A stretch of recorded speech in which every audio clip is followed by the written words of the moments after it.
most companies that I work with, and most of my business is from consulting for firms now, is their primary concern is labor. Mm-hmm.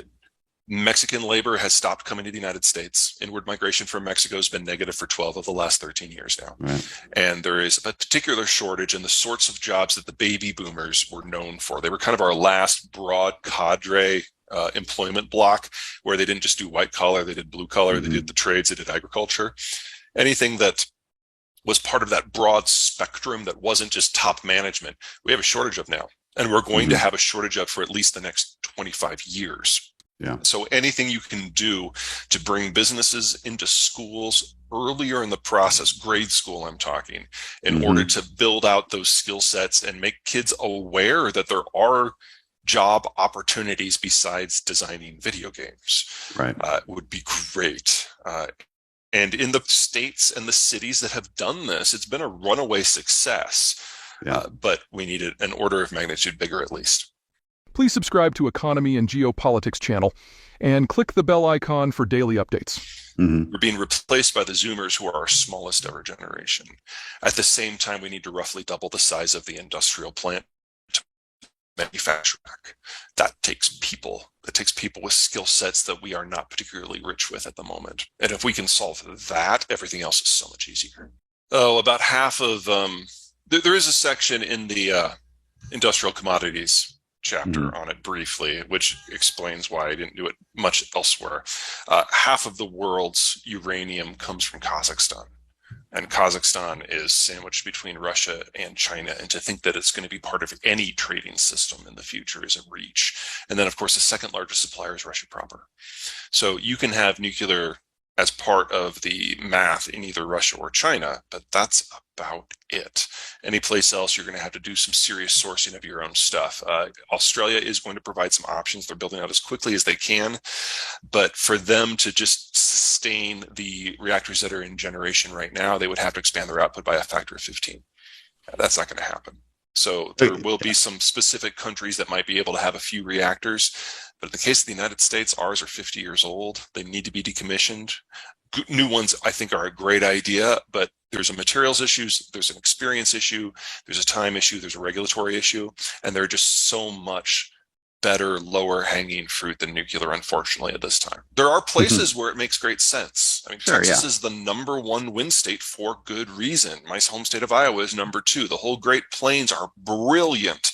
And while most utilities in most zones, the idea of getting to zero carbon is laughable, in that area, it makes sense. Also, West Texas is a great solar zone. And yes, it takes a lot of land, but if it takes a lot of land that's not in farm use, like in, say, West Texas, that's great. So the first metro in the United States to likely go 100% green is freaking Dallas-Fort Worth. And I don't think there are environmentalists in that city, but they just happen to be at the nexus of the right things. Omaha will probably be second. Denver will probably be third. So, it can work in certain places. For solar, that's 100% true. For wind, it's not anymore. You get above about 650, 700 feet for the turbines, which is where they're going now. They tap stronger and more reliable wind currents. And so Texas is one of the handful of states that is actually now using wind for baseload. With you on natural gas, it's more flexible, it's less carbon intensive, it's produced at home. We have a methane leakage issue to solve, but that is something that everyone in the industry broadly agrees is an issue, and they are working on it. I don't mean to suggest they're going to solve it tomorrow, but it's not something that is being ignored. The big advantage of natural gas over the more intermittent stuff isn't just its reliability, it's just by definition, your wind turbines and your solar panels are not in your population center. And so the weather that you are adapting to with your energy usage locally does not necessarily match up with the production quotient that you have a few hundred miles away. Natural gas, you don't have to worry about that. Natural gas plants, as a rule, are located within 50 miles of their population center, and they can ramp up and ramp down in 10 to 15 minutes. I think that the low-hanging fruit for the United States, and a lot of that is just recycling. The Japanese have shown that if you mine your own trash, you can solve about half of your material inputs issues in a relatively low-cost environment. Not as low cost as we have become used to in kind of this throwaway society that we have around the world for the last 20 years, but something that would not regenerate too much of an inflation pulse, and you'd only have to pay that once. Additionally, while there are huge restrictions on every industrial commodity, whether because the processing is China or the sourcing is in Russia or it's in Africa or wherever it happens to be. People forget that we have the whole Western Hemisphere here. And most of what we need, not all, most of what we need is within the hemisphere. Now, that, if anything, maybe requires a little bit more of a mindset shift than simply regulation at home. We have to have better relations with countries like Bolivia, which is a country that is very difficult to have a positive conversation with for anyone. But the materials are here. Now, the technologies in play for most of the advanced technologies we're looking at today, including most of the green tech that we're having today, the Western Hemisphere is the only option for getting most of the materials all in one place. Everywhere else, it's kind of scattered, and a lot of times it's behind war zones. So we're having that issue right now with copper and aluminum in Russia, for example. So if these are the technologies we're going to use and depend upon, you are looking at large portions of the world just not playing because they can't get the materials to make the stuff in the first place. And then there's an intermediate step we're going to have to worry about that I'm not too concerned of. Right now, you might produce the lithium in a place like Argentina, but it's processed in China. The same happens for iron ore. The same happens for bauxite. All the processing is in China because it's a low value added thing that the Chinese workforce can do that's very capital intensive. It kind of plays to their strengths with the way they manage. We're going to have to rebuild a lot of that somewhere else. Now, luckily, the United States is going to have the smallest capital adjustment. I'm anticipating a bit of a financial crisis globally. For the US, it'll be less intense.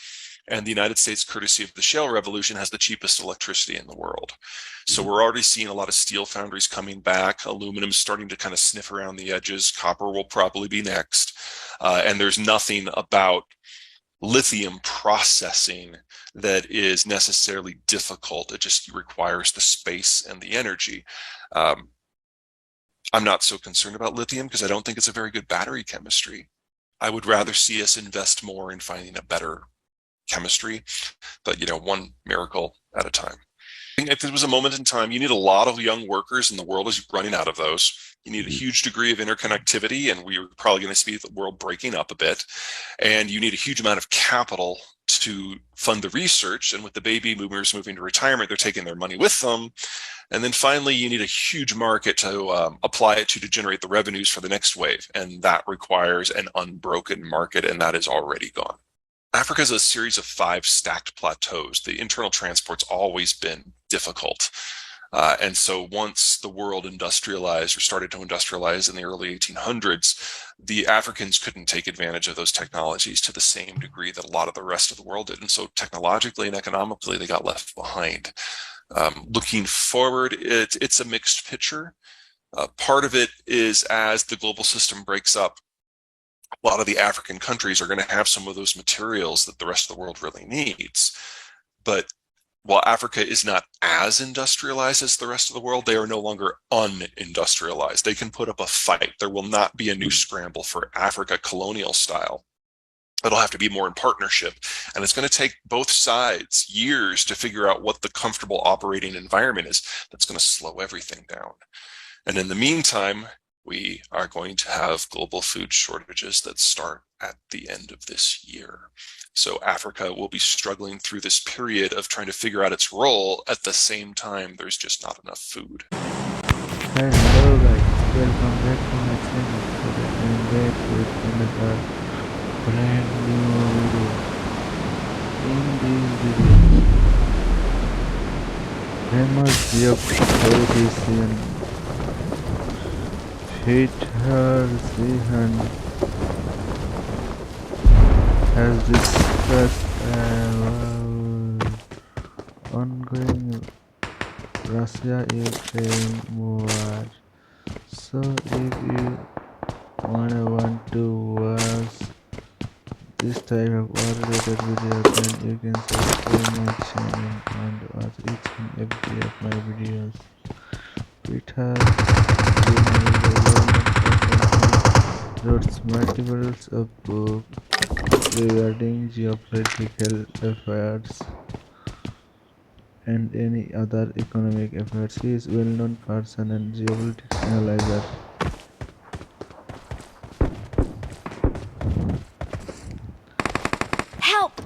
He regularly updates current global war affairs conversations. So if you're honestly updated about war, then you can subscribe my channel and watch each and every of my video.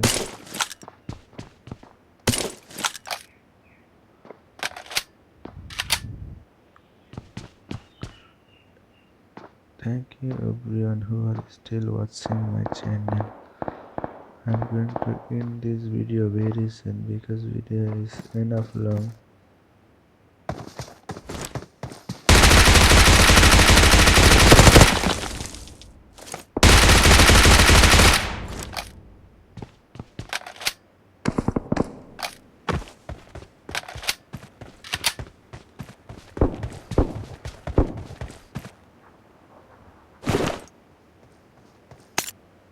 আমার scope লাগবে,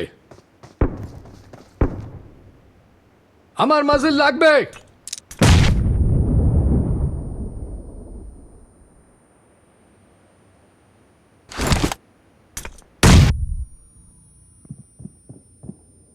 मेरे पास supplies हैं।